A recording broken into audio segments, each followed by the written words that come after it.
Assalamualaikum warahmatullahi wabarakatuh. Bismillahirrahmanirrahim. Alhamdulillahirabbil alamin. Wa bihi nasta'inu ala umurid dunya waddin wa ala alihi washabihi ajmain amma ba'du. Yang saya hormati seluruh calon peserta didik baru PSN Negeri 1 Jepara. Pada kesempatan ini kita akan membahas tentang PPDB serta didik baru PSN 1 Jepara tahun pelajaran 2022-2023. Di kesempatan ini saya akan mengulas tuntas tentang PPDB MTSN 1 Jepara.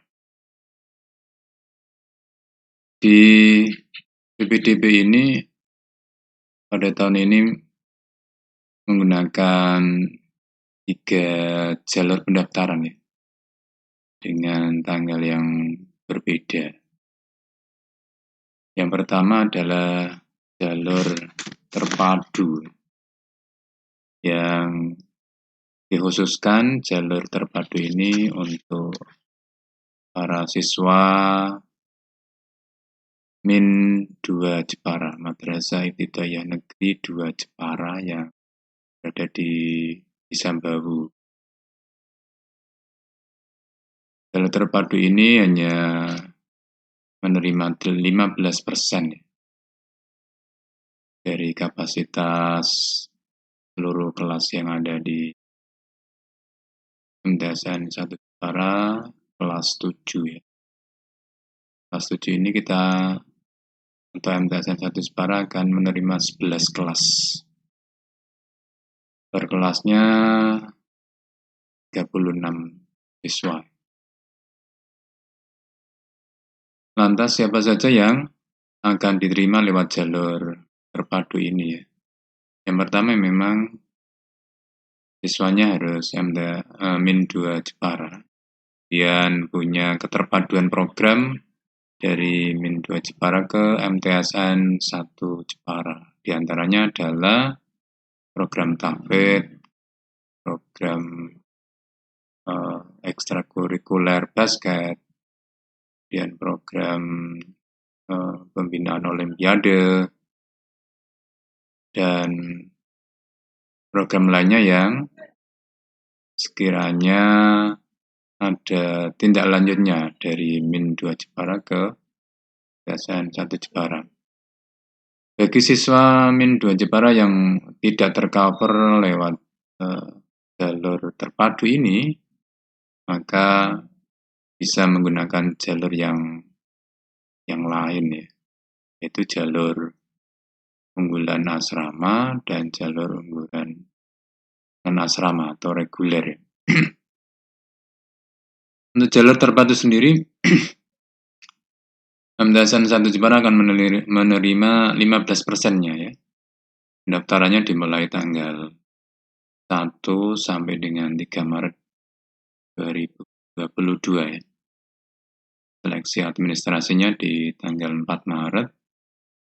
Kemudian wawancara calon wali murid beserta siswanya untuk dites ulang atau diklarifikasi ulang tentang keterpaduan program yang dia ambil itu di tanggal 5 Maret tahun 2022. Klarifikasinya adalah sesuai jalur terpadu yang dia pilih. Misalnya dia milih jalur terpadu tahfidz, maka nanti akan dites tahfidznya seperti apa. sudah layak untuk mengikuti program terpadu itu atau tidak. Kemudian kalau ekstrakurikuler basket nanti akan juga dites, yang olimpiade juga akan dites kelayakannya. Jika nanti memang layak untuk mengikuti jalur terpadu ini, maka dia otomatis akan diterima di MTSN Negeri 1 Jepara. Nanti pengumumannya secara online di tanggal 6 Maret tahun 2022. Kemudian daftar ulang online-nya juga di tanggal 7 sampai 9 Maret tahun 2022 ya. Lantas bagaimana kalau daftar lewat jalur terpadu ini tetapi tidak lolos klarifikasi ya, tidak lolos tes kelayakan? Maka calon siswa tersebut bisa mengambil memilih jalur berikutnya, yaitu di jalur unggulan asrama atau milih yang jalur unggulan non-asrama. Di jalur terpadu ini, siswa bisa memilih kelas. Bisa memilih kelas unggulan asrama, yaitu di Islamic Boarding School, IBS, yang ada di dalam komplek gedung MTSN Batu Jepara, atau milih yang asrama pondok pesantren.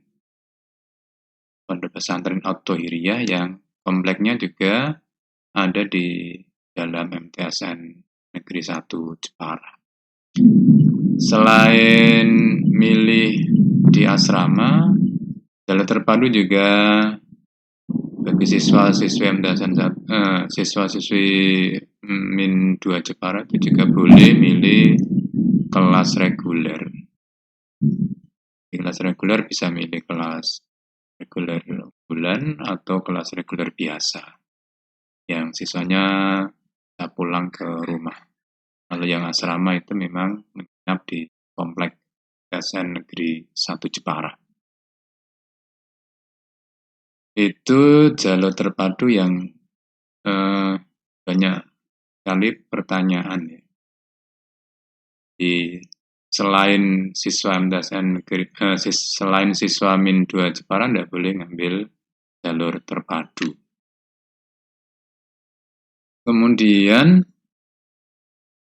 selain jalur terpadu masih ada 2 jalur lagi, yaitu jalur unggulan asrama ya.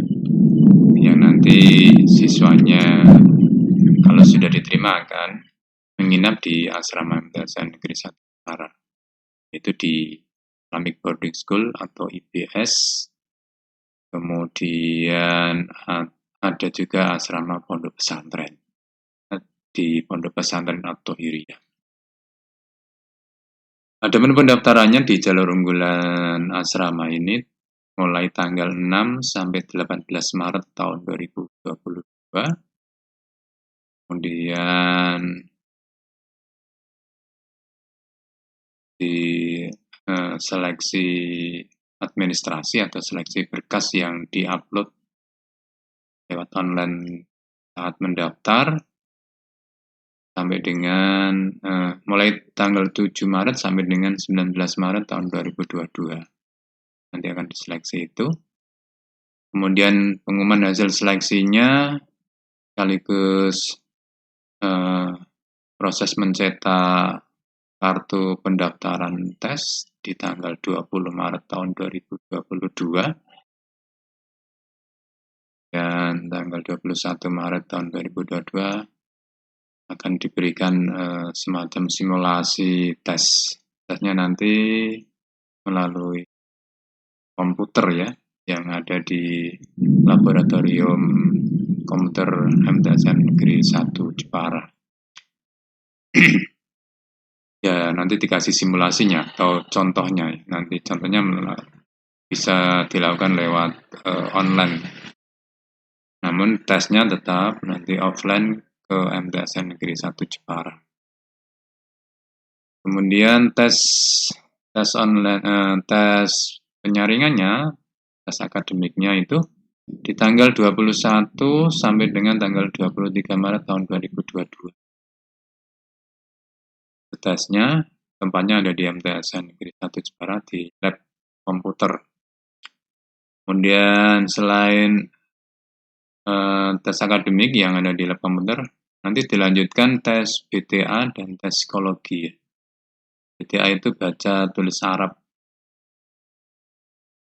Jadi setelah tes selesai, kemudian dilanjut langsung tes BTA. Nanti jadwalnya jadwal tesnya tanggal 21 sampai 23 itu disesuaikan dengan yang ada di kartu tes. Jadi kalau di kartu tes para pendaftar itu tertanggal 22 Maret, jamnya jam 7 misalnya, maka siswa tersebut harus datang di jam itu, hari itu. Bukan 3 hari berturut-turut, bukan, tetapi sudah terjadwal sesuai yang ada di kartu tesnya. Kemudian di tanggal 21 sampai 23 juga ada wawancara calon wali murid ya. Di tanggal yang sama ya. Jadi orang tua dan anaknya datang ke MTS sesuai jadwal yang ada di kartu tes untuk diwawancarai, khusus orang tua dan anaknya ikut tes. Kemudian pengumuman hasil tesnya secara online yang ada di web MTSN Negeri 1 Jepara.sch.id itu di tanggal 28 Maret tahun 2022. Untuk jamnya nanti akan diinformasikan lebih lanjut ya. Kemudian setelah diterima, maka peserta didik harus mengikuti daftar ulang. Daftar ulangnya nanti mengisi formulir lanjutan setelah diterima ya. Misinya juga lewat online.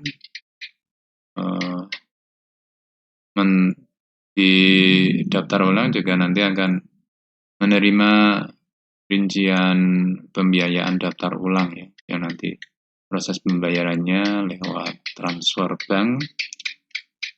Rencananya lewat bank BSI ya. Nanti masing-masing peserta yang diterima akan menerima nomor virtual account BSI, Bank Syariah Indonesia.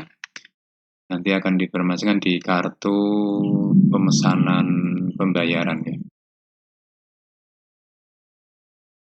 Daftar ulangnya di tanggal 29 sampai tanggal 31 Maret tahun 2022. Kemudian bagaimana kalau di jalur unggulan asrama ini siswa atau calon siswa tidak diterima ya? Statusnya tidak diterima di kelas unggulan asrama. Maka jika masih berminat untuk mengikuti atau menjadi siswa MTSN Negeri 1 Jepara namun tidak berada di asrama, maka siswa tersebut boleh melanjutkan pendaftaran kembali ya. Itu nanti ketika dinyatakan diterima ada dua opsi ya. Yang satu lanjut untuk mendaftar kembali, yang satu tidak lanjut. Jika milih tidak lanjut, maka otomatis siswa tersebut tidak bisa mendaftar kembali. Jadi tidak bisa melakukan pengisian formulir kembali, kemudian tidak bisa login ke aplikasi PPDB. Namun jika siswa tersebut ingin mendaftar kembali, ada opsi yang kedua yaitu melanjutkan daftar kembali. Tinggal diklik lanjut, kemudian mengisi kelas reguler yang tersisa ya. Di kelas reguler ada dua pilihan, yang satu reguler unggulan, yang satu reguler biasa. Tinggal dipilih jika masih menghendaki untuk melanjutkan pendaftaran. Kemudian kalau sudah, tinggal cetak kartu tesnya atau kartu pendaftarannya, kemudian menunggu klarifikasi dari panitia untuk mendapatkan kartu tes kembali untuk mengikuti tes akademik. Jadi mengikuti tes lagi, tes akademik, kemudian tes baca tulis Arab dan seterusnya. Kemudian itu yang jalur asrama. Di jalur asrama ada beberapa atau orang tua yang sering kali bertanya, apa bedanya kelas unggulan di Islamic Boarding School dengan di Ponpes At-Thohiriyah ya.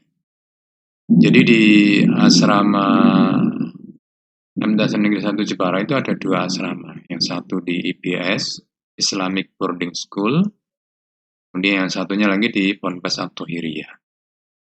Bedanya apa? Untuk Islamic Boarding School itu menekankan pada isi akademik ya.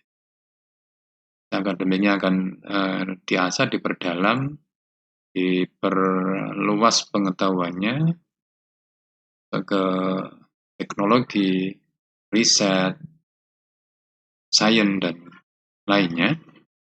Lalu yang di Ponpes At-Thohiriyah itu menekankan pada pendalaman ilmu-ilmu agama. Di tahun ini kelas yang asrama di Islamic Boarding School itu menerima 2 kelas ya. 36 kali 2 ya. Nah, itu kemudian yang Ponpes At-Thohiriyah tahun ini akan menerima 3 kelas ya. 1 kelas untuk kelas tahfidz, kemudian 2 kelas untuk kelas agama, riset agama. Untuk tahfidz itu di MTAS Negeri 1 Jepara memang ada target untuk minimal penghafalan. Namun tentu akan disesuaikan dengan kemampuan dari Bapak Ibu ya. Lantas syaratnya apa yang bisa masuk ke tahfidz? Syaratnya hampir sama, walaupun mungkin dari rumah belum punya hafalan ya, dan memang berminat untuk masuk ke tahfidz ya, dimulai dari nol lagi. Bagi yang sudah punya tentu ini menjadi model awal yang bagus untuk melanjutkan atau memperlancar, mempercepat atau memperbanyak hafalan di dasar di 1 Jepara. Kemudian bagi Bapak Ibu yang sering bertanya untuk biaya, mulai biaya bulanan di asrama, di boarding, atau yang di ponpes. Untuk yang Islamic Boarding School atau IBS itu biaya awal masuknya memang cukup fantastis ya di kota Jepara. Sekitar 7 jutaan itu untuk awal masuknya. Yang di pondok sekitar 5-6 juta. Memang itu digunakan untuk kebutuhan siswa di awal tahun, dan juga untuk pengembangan madrasah maupun pengembangan pondok pesantren maupun yang boarding school ya.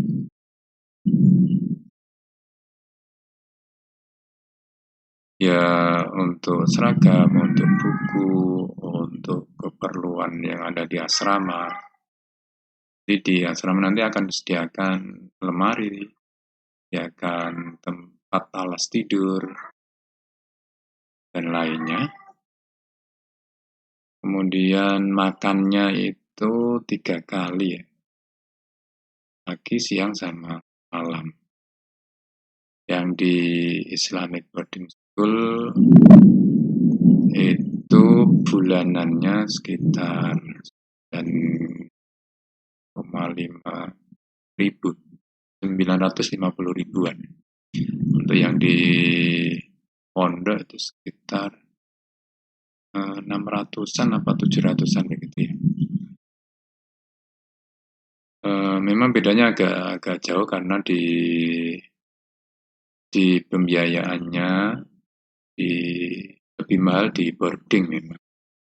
Namun fasilitas kelasnya di kelas pagi memang kelasnya sudah ada ruangannya ber-AC. Walaupun di kamar istirahatnya di boarding itu masih akan kipas angin. Kalau yang di pondok kelas paginya memang belum pakai berpendingin AC. menggunakan kipas angin. Itu kemudian pulangnya kapan yang di asrama? Tiap bulan berapa kali begitu ya? Kalau di masa pandemi ini memang anak-anak yang di asrama itu pulangnya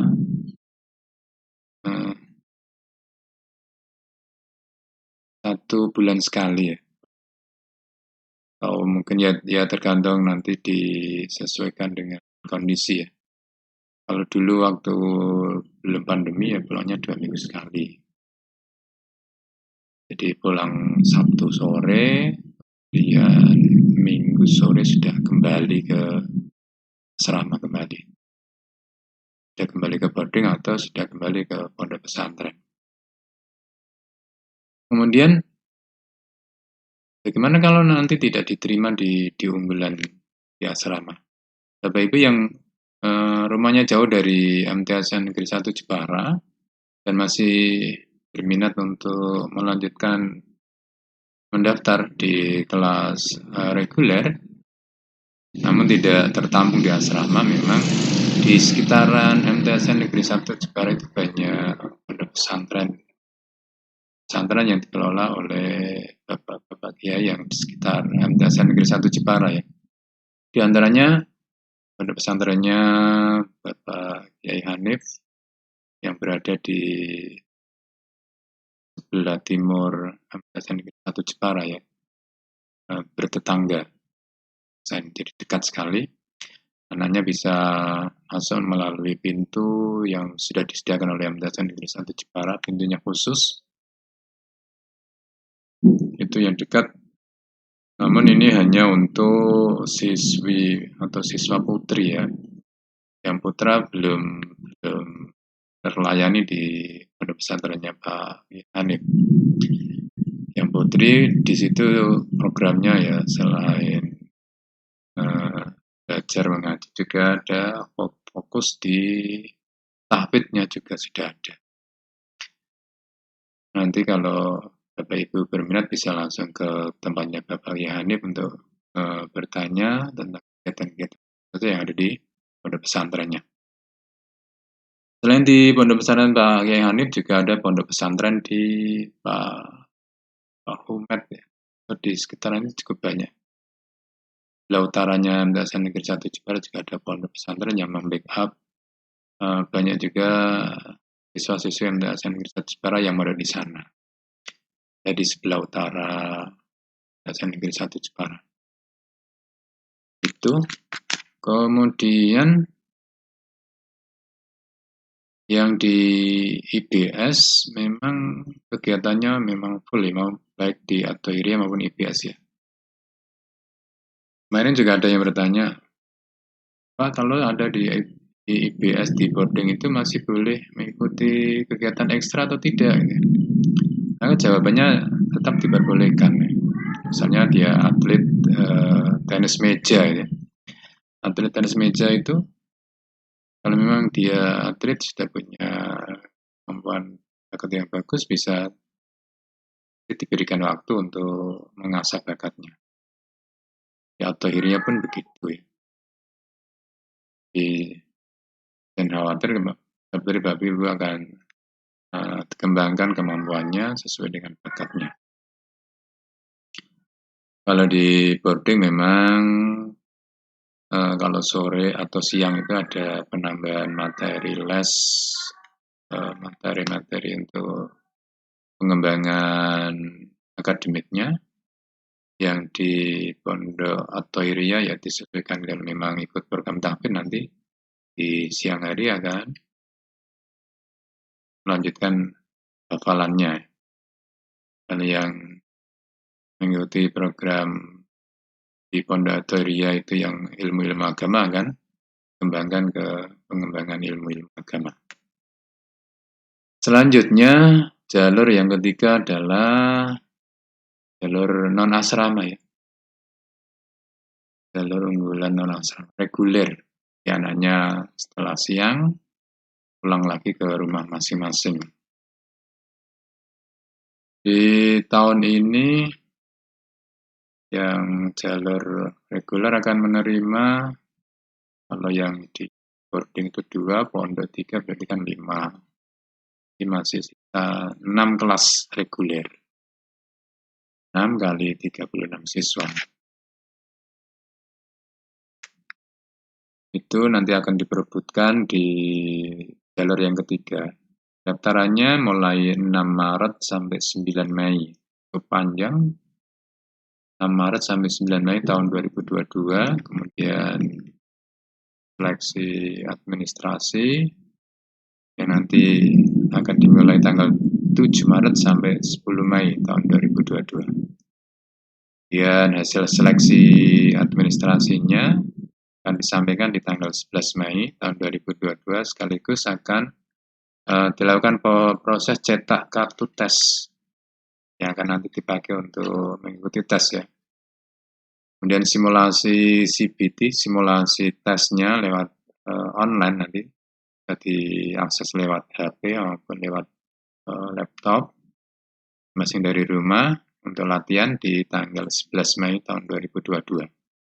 Kemudian tes akademiknya itu dimulai tanggal 12 sampai 14. Nanti disesuaikan dengan tanggal waktu yang tertera di kartu tes masing-masing peserta. Selanjutnya tes BTA dan tes psikologi juga akan bersamaan dengan tes akademik. Bisa dilihat di kartu tes masing-masing. Wawancara nanti kalau ada di tanggal 12 sampai 14 juga, ya nanti sama dengan yang ada di kartu tes. Kemudian pengumuman hasil tes di tanggal 15 Mei tahun 2022, nanti waktunya, jamnya akan menyusul, akan diinformasikan lebih lanjut di web resminya mtsn1jepara.sch.id. Kemudian daftar ulangnya juga melalui online di tanggal 27 sampai tanggal 29 Mei tahun 2022. Jadi pendaftaran reguler ini nanti daftarnya juga melalui online, di formulirnya online, kemudian jadi setelah mengisi formulir, kemudian mencetak kartu pendaftaran, kemudian menunggu verifikasi dari panitia untuk mencetak kartu tes, kemudian mengikuti tes, setelah itu melihat hasil tes, hasil pengumuman diterima atau tidak. Kalau tidak diterima ya berarti sudah selesai di kelas non asrama, di kelas reguler sudah selesai, tidak ada jalur kembali, sudah tertutup. Kemudian bagi yang diterima daftar ulang, ya nanti login di aplikasi PPDB, kemudian mengisi data lanjutan bagi yang diterima. Kemudian setelah mengisi daftar data lanjutan, kemudian mentransfer sejumlah dana untuk daftar ulang untuk pembelian seragam. Lantas berapa seragamnya? Untuk tahun ini sekitar 2 jutaan ya, 2 jutaan lebih nih, yang nanti mendapatkan seragam, mendapatkan kegiatan di awal tahun, masuk macam SPP di bulan Juli begitu ya. Terus termasuk sudah mendapat pengembangan madrasah, pengembangan pembangunan madrasah. Itu adapun tes masuknya ya, tes akademiknya, baik yang jalur unggulan asrama maupun non asrama, itu materinya kalau kita lihat di brosur PPDB MTSN Negeri 1 Jepara itu, materinya adalah agama dan matematika, IPS, bahasa Indonesia, bahasa Inggris. Nanti bisa disiapkan materi-materi ini, bisa belajar lebih giat lagi dengan orang tua maupun dengan masing-masing ya. Itu sekilas ulasan ya.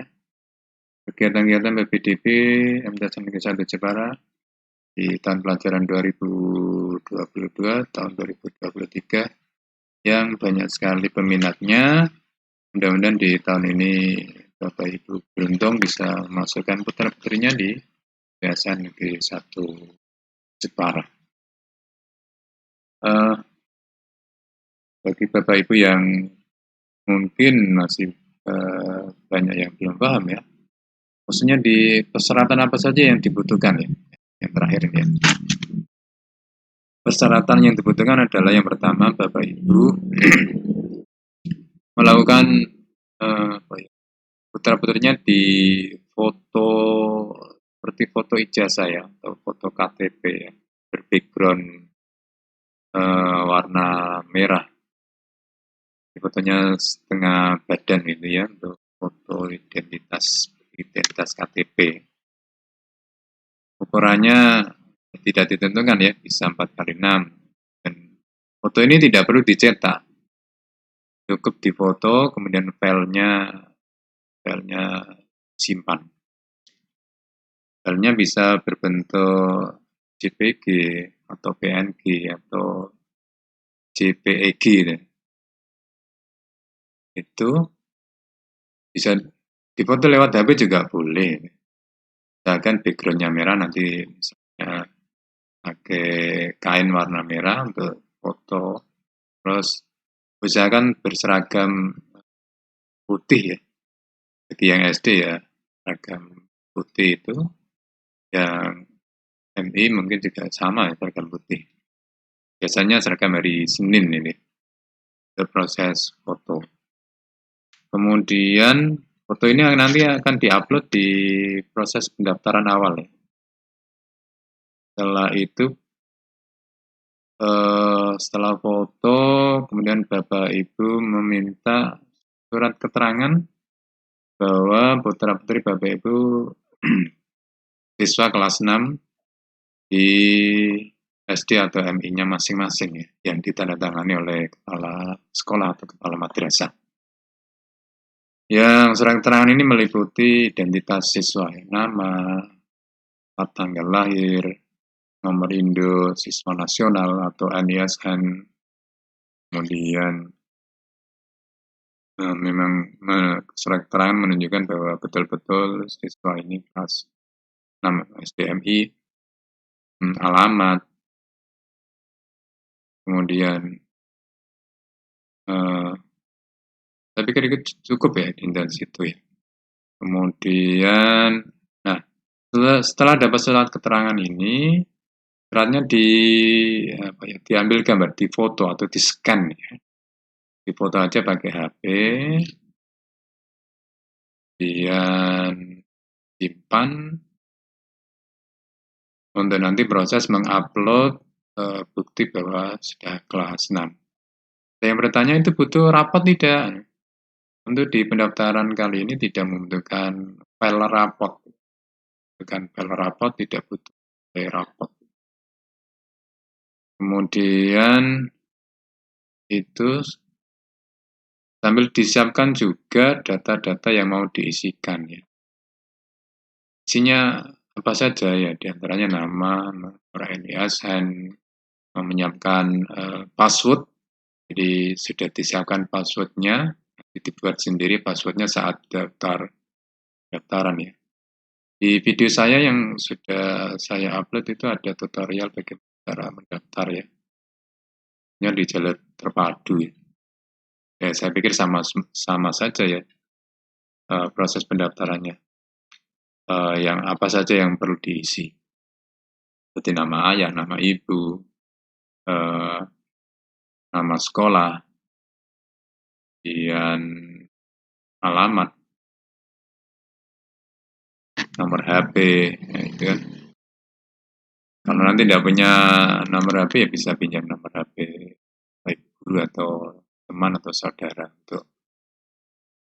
untuk berkomunikasi jika terjadi beberapa tugas yang mungkin belum sempurna belum lengkap.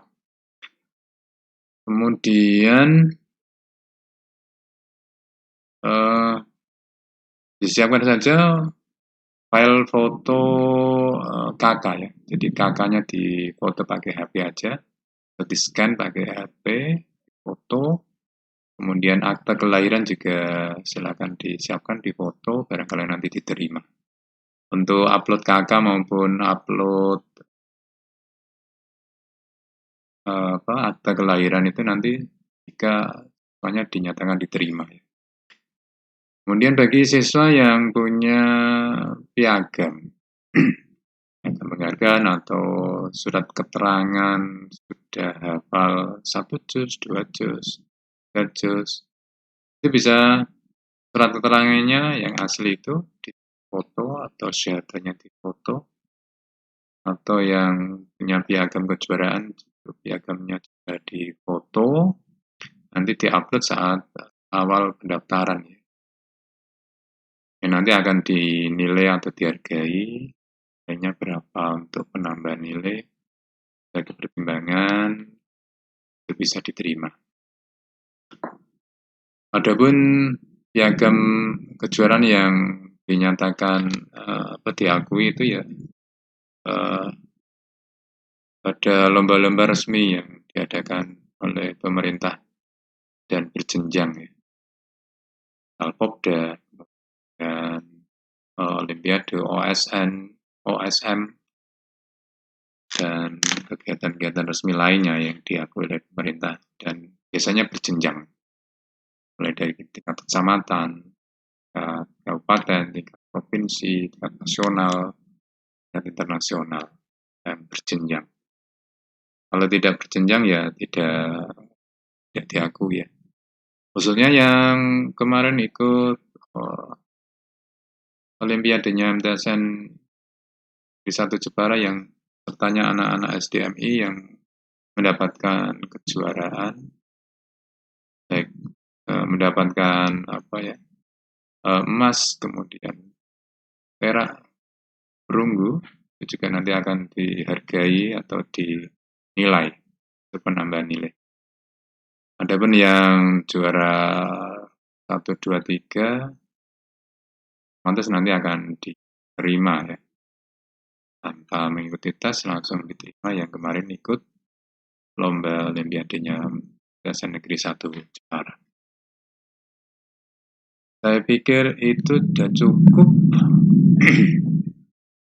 Apalagi untuk biaya bulanannya yang di reguler itu sekitar 100.000 ya, ditambah 10.000 untuk tabungan akhir tahun 9. Di totalnya 110.000. Kira-kira informasi yang bisa saya sampaikan di kesempatan ini.